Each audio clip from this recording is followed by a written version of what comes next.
Hello and welcome to Mr. Husband, the podcast where we talk about a host of manly issues from a husband's perspective. My name's Gabe. And this is Will. Will, this is a big day. This is a special day because we are on camera. Monumental, man. I noticed that you dressed up. I figured we were going to have a little bit of a video presence, so I put on a button-up shirt. See, actually, to be honest, I was going to wear a t-shirt because I knew it was going to be hot today.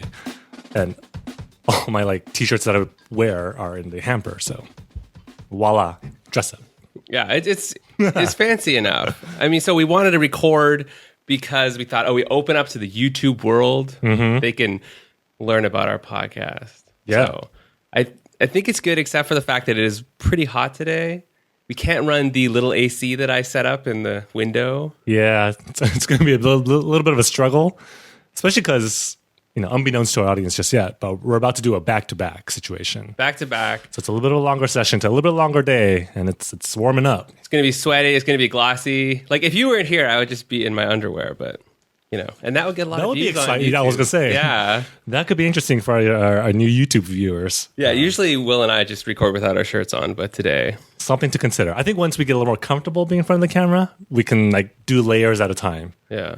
This is weird. Do we look at we have a really ghetto setup. This is not a good looking camera there. It's just like, Will, what did you do? You figured out a good solution? We were going to use my DSLR, and through research and trial and error, I found out that DSLRs, because of some weird international tax regulation, are not allowed to record more than 30 minutes at a time, which actually could be a good practice because we're trying to get these shows to be exactly 30 minutes. But, we'll probably go over. And so we had to scrap the DSLR. And I was like, wait, I have an old iPhone 4S that records in 1080p. It's like, let's give it a go. So yesterday I was playing around with it and records just fine. So we're going to give it a go. Hopefully it doesn't crap out on us. I can't tell because clearly there's no screen for us to be looking at. Yeah. But hopefully it works out. I'm sure it's going to be great. And if it doesn't look great, that's okay. Just close your eyes and listen to our voice. Just imagine. Like our loyal podcast listeners, the thousands, tens of thousands of listeners that we already have. Marching to the millions. Okay, let's ease into the show. So I want to hear, we haven't had a chance to kind of really catch up yet. What was your weekend like? Any big highlights you want to share? Weekend was great. Vera's brother and sister-in-law visited. Shout out to AJ and Giselle. What up? They were on their way back from Hawaii, and they had a overnight layover in LA. And so we picked them up after midnight and dropped them off before 8 a.m. Oh, this is less than 12 hours. It was here in LA. It was pretty funny, but we still had to when people visit, it's really good. It's a really good impetus to clean your house. Mm-hmm. So that's what we did. I have a little bit of a story behind that, actually, and I'll try to be brief here. So Christine's actually really big on that. She wants the apartment or the house to be clean. This is Vera's brother. I got to represent. Yeah, right? Well, and so we had an incident not too long ago where, first of all, it was during the weeknight. Christine and I just made food at home. It happened to be Korean barbecue, which is fantastic. But it got a little messy, right? And we had dinner. We sort of left some of the dishes, the burner on the table, didn't quite clean up, and we told ourselves we were going to go for a bit of a walk, just walk around the neighborhood. And while we're walking, I get a call from someone who said, "Oh, I'm in your neighborhood. Would love to just stop by and hang out and just catch up." And immediately on the spot, I'm like, "Sure, absolutely, just come over. We'll be done with our walk in the next 15 minutes. Just come over." I hang up. And, Christine sort of lays it in on me. She's like, "What are you talking about?" Well, she didn't lay it in on me, but there was a very clear sense of, annoyance and aggravation for just willy-nilly inviting someone over, knowing that we hadn't cleaned up. What is this, a sitcom? Yeah. Well, this isn't how people really it's live. Amateur hour, right? And, maybe that's sort of that husband brain of mine. Yeah, just that's the a manly dumb brain. move, man. Yeah. I'm just of course, come over. What's the big deal? But... tried and true, Christine kind of kept me honest, which I'm actually thankful for now that I think about it. Because had I invited someone over, I think in that moment when they were over at our place, I would have been a little uncomfortable as well. Perhaps no one's actually clean. I have friends that I think are clean because whenever I go to their house, it's immaculate. Right. But I never surprise them. Right? Maybe they're always just really diligent. This is the truth. You can find out if they're really clean or not. Just do a surprise drop by. But I can tell that AJ and Giselle are cleaner than Vera and me because when they left, their bed was like folded. It was like made better. for you guys. It was made better than we made it for them. So, you know, there you Shout go. out to those guys. They should come back Indeed. more often. Yeah. Um, Tell me about your weekend. yeah, I mean, the other thing that has been going on, we've sort of discussed this right now, is the heat wave Yeah. that has invaded Los Angeles. It's officially summer. Like, it is burning up, man. Yeah. I'm actually sweating already right now. I am. It's like 20% nerve, but there's like 80% is just the product of yeah, the temperature. pits, man, they're starting to feel it. I But, wore black, so hopefully it's not too visible. Anyways, the heat wave is here in LA. This past weekend, we sort of took advantage of the fact that we're nearby the beach. And we sort of made an afternoon with a couple of our friends to just kind of hang out. I will say there's like this additional weird thing that's going on here in LA aside from the heat itself, which is we recently had this forest fire, which I think is still going on. Yeah. It's only probably like 20% contained, I think. It's a pretty epic forest fire. It is. It's huge. So we're at the beach and like you're facing the beach and you look behind you and you can see these noticeable smoke, like the clouds and whatnot, has this like reddish hue reflecting off of it from the fire itself. I'm like, oh, dude, that's crazy. We hang out for like 2 hours at the beach, and that smoke slowly moves towards us, over our heads a little bit.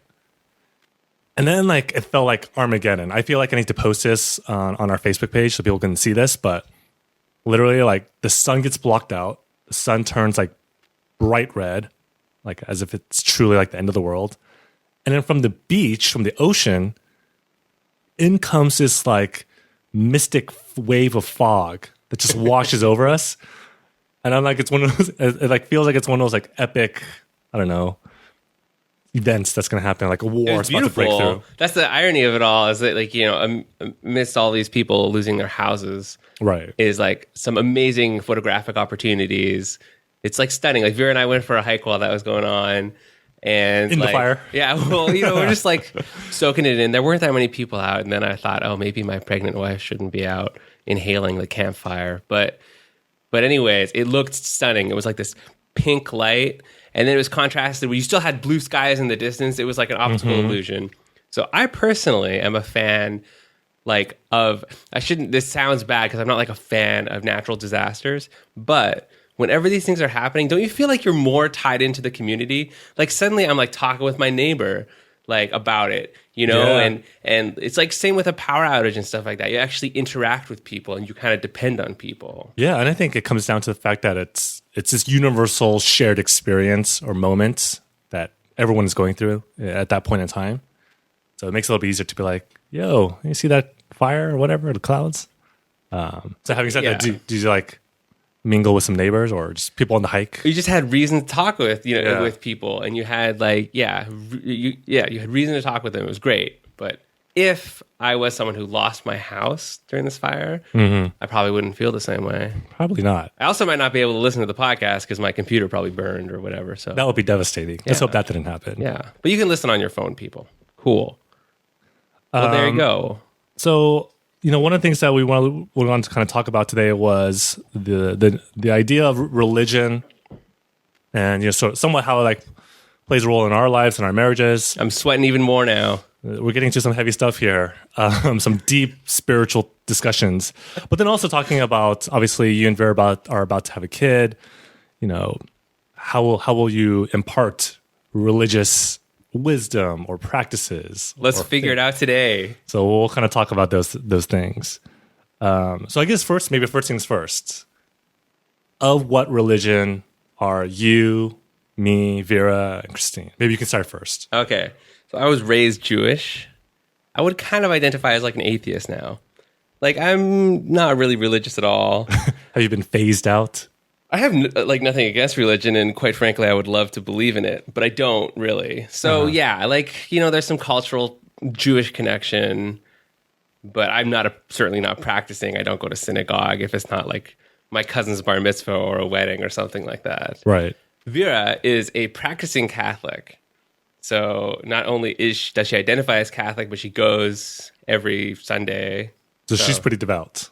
I would say so, especially like these days, especially with no prompting of family or whatever. Like she lives on the other side of the country. She still goes every Sunday. Wow, committed. And I suspect yeah. she grew up in a Catholic household. That Well, she's Filipino, so was like, do you think like 90%, 99% Filipino? I don't have the facts in front of me, but it's pretty much like the majority. there's Probably. a word larger than the majority, like everyone. But what about you? Yeah, so I grew up in a Christian upbringing, as did Christine. Okay. And Is there a specific denomination or just like Christian? here's the thing. Like, I feel like I sort of jumped around a little bit. I went to a Baptist church for a little bit. I think predominantly for most of my life, I went to a Presbyterian church. I'm not sure about Christine. I'm not sure where exactly she went. But I will say, before I got married, and I just kind of want to talk about like how I viewed religion in terms of like finding a spouse, finding a partner in life. And there was a part of me very early on when I was a little bit younger. It's interesting because when I was in high school, I was like super involved in church. And my parents actually got to the point where they were like, look, you're spending way too much time at church and not enough time studying to get into a good school and to pass your SATs. Oh, that's brilliant. I had this like weird, experience of those sort of discussions with my parents. But I was like hyper involved in high school. And, I continued to be somewhat involved during college. And so like during that phase of my life, there was always a part of me that said, whoever I find to marry or settle down with, like, I'm going to find them in church. They're going to be a super devout Christian, or at least they're going to have like super strong Christian beliefs. And then like life happens, I guess. And then that no longer became the requirement. And so certainly when I met Christine, one of the first things I asked wasn't, like, what religion are you? That was like the fourth thing. Maybe the fourth, maybe the fifth, maybe the fifth. A little bit further down the line, right? Not that important. And what I think I do hang on or take from the whole religion thing as it relates to like marriage or finding someone is there are certain values that I think a lot of Christian and I don't think this is exclusive to Christianity, but maybe a lot of other religions, there are like certain values that I really appreciate and enjoy, or that I like to kind of see in others. I think those are the things that I see in Christine. And it's not necessarily because she's Christian that's that way. I think it's more about like she herself embodies these sort of values. And some of it maybe comes from like a bit of a Christian upbringing. But it was a bonus. It was a total bonus that she was Christian. It was a bonus, yeah. And I mean, we can talk a little bit about this.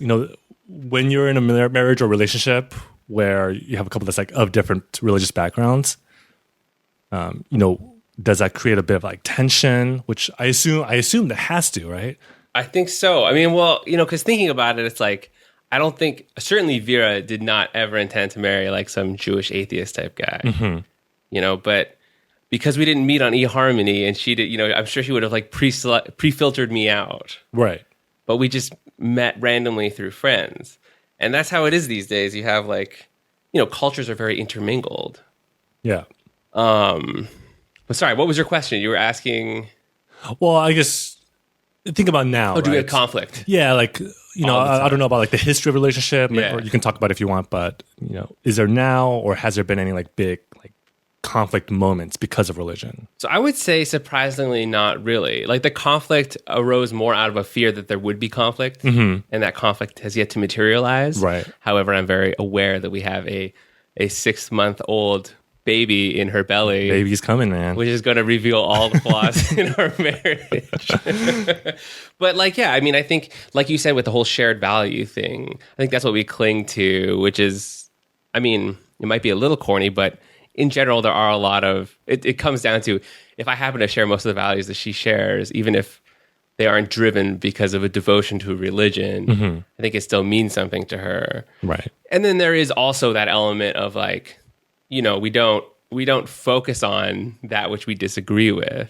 Because I think many good marriages have a lot of disagreements, but it's more like, are you accepting or tolerant of someone else's views as opposed to like, does that need to... Do you have to be of that religion? Yeah, do you constantly need to mine for areas of disagreement, or does it even really matter? Right. So, I don't mean to be naive, but yeah. So far we've been able to make it work. Well, and I was doing just a little bit of research online. Now, as of 2010, I I think there's a stat that says 40% of marriages happen to be interfaith, so mixed. That's a lot. Yeah, which if you go back to the 1960s and before the 1960s, it was 20% or less. Probably a lot less, right? So just in that span, we've doubled the amount of these sorts of interfaith relationships, which is only going to continue to grow, I feel like. Yeah, it seems like just the nature of the world we live in is kind of inevitable to a degree. Right. But I mean, there are some pros, like holidays, for instance. Mm-hmm. We can always celebrate Christmas. Like, there's no like, which family do we celebrate it with, kind of thing. Right.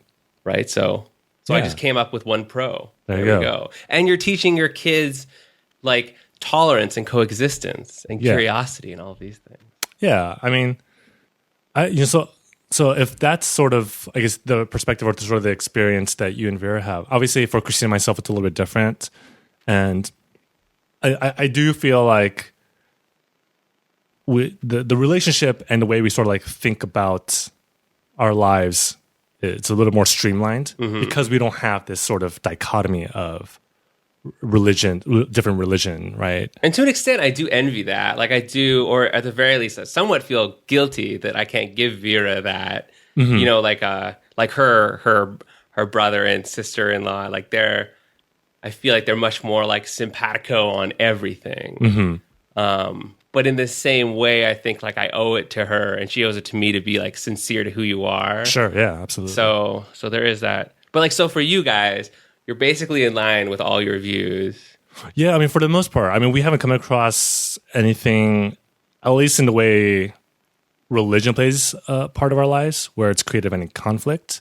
I think one of the big things is, one of the big things I should probably address is, even though like we're Christian, and there may be many, many others, right, of couples out there who are of the same religious background, there's also differences in terms of this quote, like how faithful or how devout or how religious are you? So we're talking about like the intensity. Yeah. Give me a number out of 10. Right. Yeah. So if I was like an 8 out of 10, which I'm not, I don't think I'm like that religious or that, quote unquote, spiritual.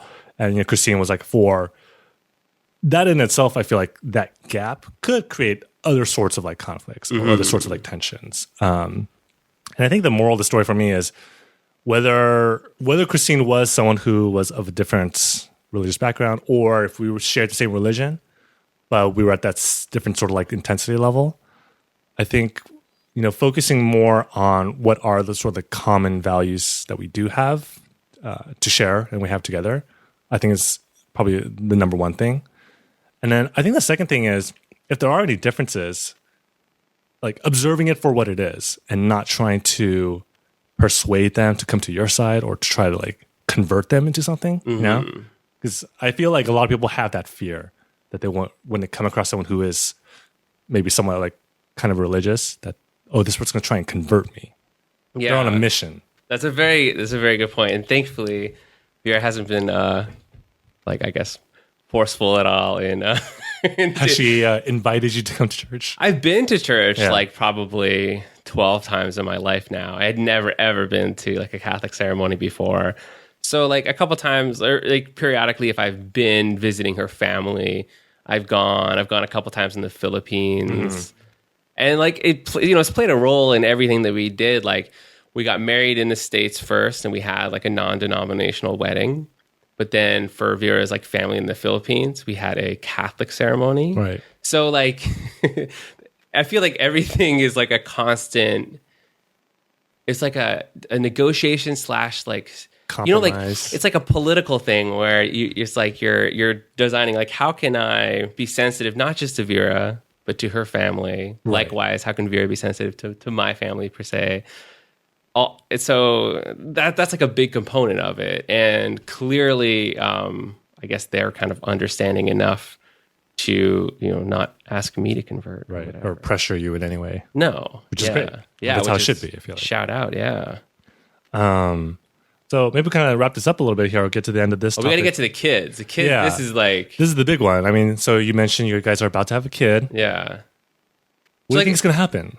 Okay, well, for you, like, are you just going to be like, okay, my kid is Christian. My kid is going to, what is it, Sunday school. Sunday school, yeah. You're going to go to, Bible how often study. do you go to church? You know, the thing is, we actually don't go as much anymore. So you're going to have to up it once you have a child? Yeah, so here's a big thing for me and Christine and myself. I don't know about you and Vera, but we haven't really talked about like how much of our own religion or religious sort of practice we want to impart on our kid, Yeah. or if we want to force them down a certain path, or not force, but like guide them down a certain path. What if he's like, Daddy, I'm Jewish at heart? Oh, we'll see about that. That'll be shocking if he says that. But who knows? Well, but that's an interesting point, which is like I thought about this a little bit yesterday. I think this is probably like the idealistic side of me that, you know, if we have kids or a kid, I would want them to be exposed as they are a young kid to as many religions as possible, not sort of like blocking them from the different religions. And I think it's important for kids, especially this generation and future generations, to sort of be a little more open, a little more sort of accepting, or at the very least be a little more curious.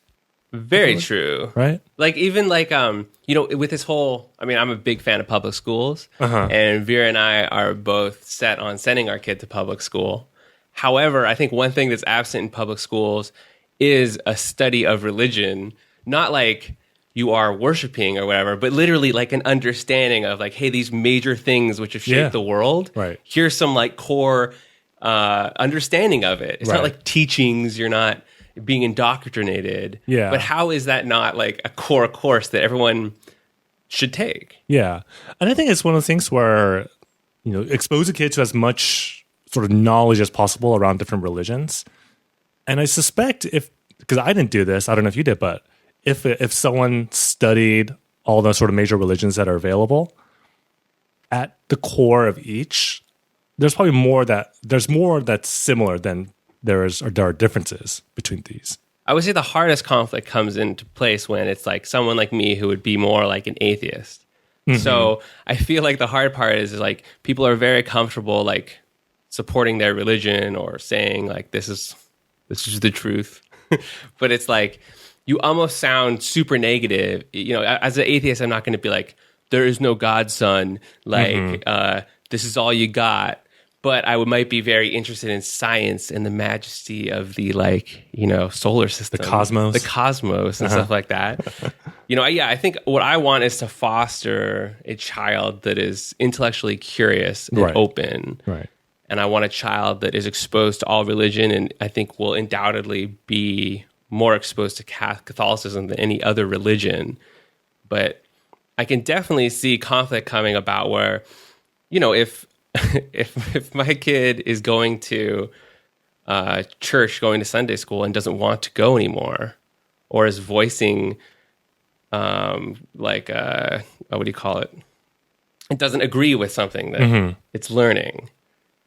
Am I going to say, oh, no, this is important? Right. Or am I going to say, okay, well, this is like an interesting observation and your mom feels that it's important.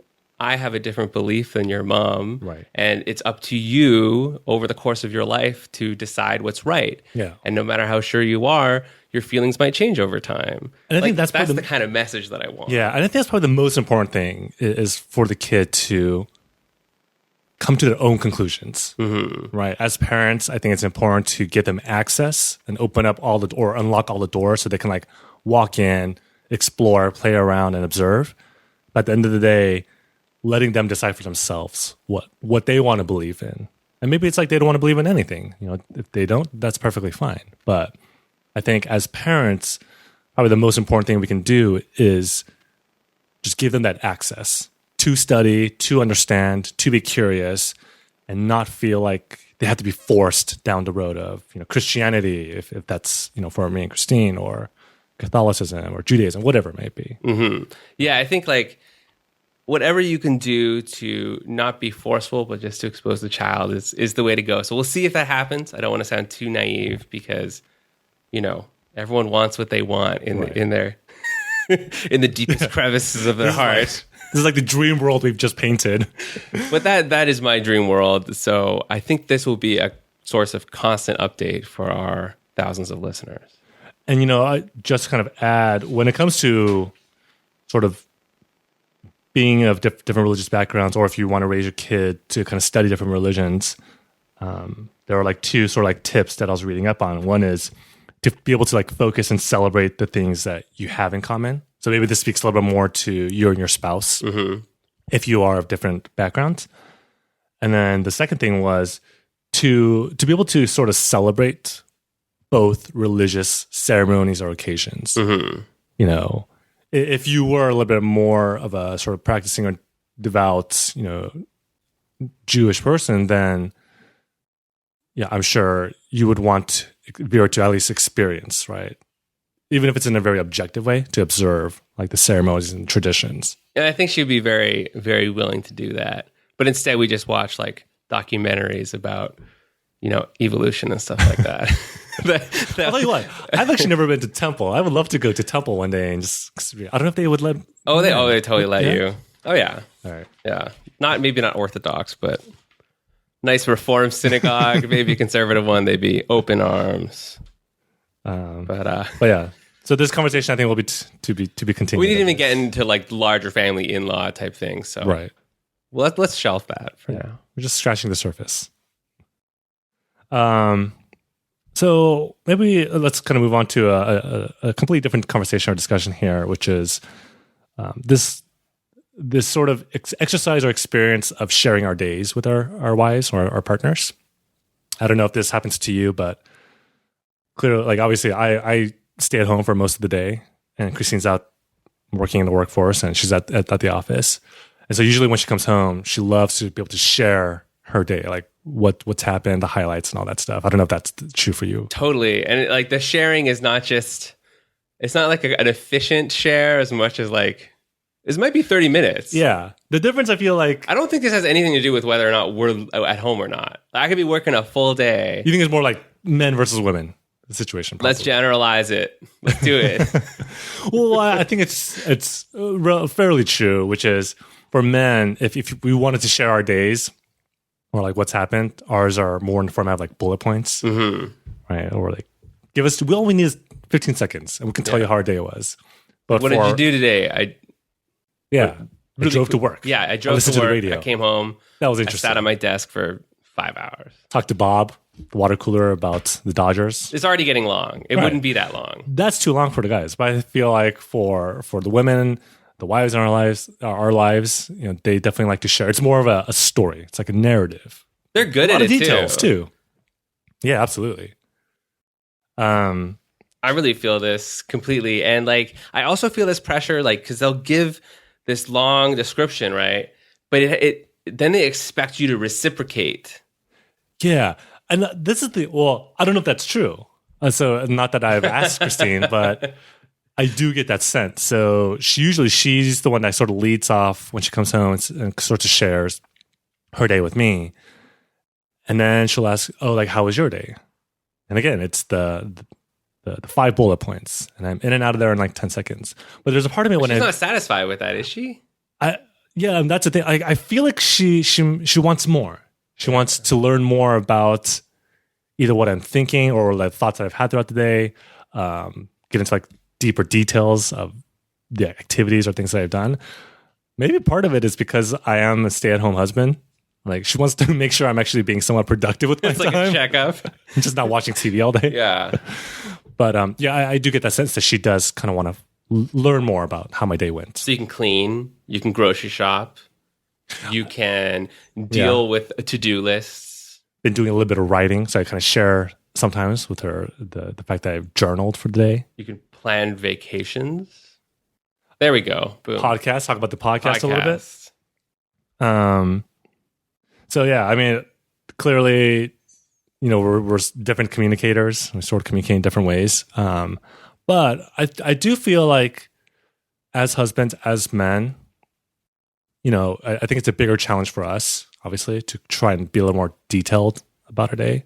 But I don't know, maybe it is worth like trying it out. I think I have discounted the importance of this whole thing. You have. The whole like recap, like where she tells me what's going on and like then I tell her what's going on. You're Like- discounting it. No, I have historically discounted it. Right. And only recently have I appreciated its importance to the glue of our marriage. Because it's like this daily check-in. So you don't drift too far from one another. Right. It's like let me tell you everything so you're fully informed, so you know where I'm at. Let me hint at things and see if you're actually listening. And like, it's important that you listen. You can't, maybe you could be cooking while she tells you this. Right. But like, I think it's a little harder to do over the phone, because I was thinking maybe we can jumpstart this recap thing and have her phone me on her drive home. Right. So that when save a she little bit gets of time. home, Yeah. we can just watch TV. But I'm no, down for I that. think it's got to be done in person. Yeah. I mean, there were like two thoughts that I had in terms of experimenting with this idea, which is one is, to find that time where like you are both present and attentive to one another, as opposed to, if I was doing a little bit of work and she was like kind of telling me her day, like half that stuff goes in one ear, it goes out the other. So that's not, A, it's not very respectful, and B, like I'm actually missing parts of her day, like what she's trying to share and communicate with me. The other thing that I think is kind of interesting to try, which, speaking of religion, going back to it, I did this as part of effectively what's sort of like a Bible study group, is to share like a highlight and low light of your day. So it's, if you are not a sharer as a man, or maybe even as a woman, if your tendencies are just to not share your day, you could just try doing one great thing that happened to you that day and one, like somewhat not so good. Yeah. And just share your highlights and lowlights. And obviously, it gives your spouse or partner the opportunity to like celebrate the highlight, the fact that you had this good thing happen to you. But then also, if you share something that's a little more troublesome, maybe had some difficulties with, which I think is a thing that as husbands, we don't do enough of. Yeah. We like to talk about very like passive things or things that don't really matter maybe, but we rarely like to share things that concern us or things we have problems with. So if you kind of tease up a low light, then it gives them the opportunity to maybe troubleshoot with you and figure it out. They're like playing counselor. Yeah. I like that. Although I might be a bit of an outlier. Well, I kind of feel like I probably complain a little bit, and maybe I don't do enough to really justify sharing much. So recently I feel like I've actually just been trying to be like happy and not complain. It was just like totally contradictory advice to kind of what we're giving, but or tangentially contradictory, if that makes sense. Yeah, maybe maybe it's just you say like the good things, and that'll be fine too. But it is a nice opportunity in your day to like be present and like really like check in with the most important person in your life. Amen. Yeah. Well, I don't know how this has gone. I think, like the Nixon Kennedy debate or something. It's like this really famous debate where it might have been those two people or whatever, but one of them was like sweating a lot. And if you listened on the radio, you thought this one person won the debate. But if you saw it on TV, you thought the other person won the debate.